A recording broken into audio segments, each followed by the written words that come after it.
UPSCचे 2025साठी प्रयत्न करणार आहे आणि आता MPSCला पण आहे पहा. त्यामुळे MPSC UPSC दोन्हीसाठी ऑप्शनल आहे. सोशॉलॉजीची मराठी मीडियमची बॅच आहे ती 2 ऑगस्टला सुरू होणार आहे. 2 ऑगस्टपासून पुढचे एक 6-7 महिने ती कंटिन्युअस चालेल. एक्सटेन्सिव्हली ऑप्शनलला, कारण ऑप्शनल हा डिसिव्ह आहे आणि त्यामुळे त्याला मराठी मीडियमला क्वालिटी मटेरियलचा इश्यू पण आहे आणि त्यामुळे मग मराठी मीडियममधनं जे करू इच्छितात UPSCला किंवा MPSCला सोशॉलॉजी ऑप्शनल, ती बॅच 2 ऑगस्टला सुरू होते पहा. आणि त्याच्यामध्ये रायटिंग क्वालिटी मटेरियल सगळं जे आहे, टेस्ट किंवा कंटिन्युअस त्याच्यावरची डिस्कशन, त्याचा अपडेट, असं सगळ्या बाजूनी ती बॅच उपयुक्त ठरेल असे आहे. 2 ऑगस्टला आत्ता या 25साठीची बॅच सुरू होईल आणि त्या बॅचसाठीची ॲडमिशन प्रक्रिया सुरू झालेली आहे.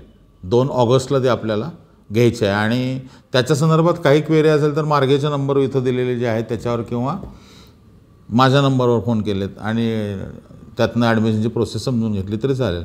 पण सोशॉलॉजी UPSC MPSC दोन्हींना उपयोग पडेल अशी मराठी मीडियमची बॅच ही आत्ता 2 ऑगस्टला सुरू होते.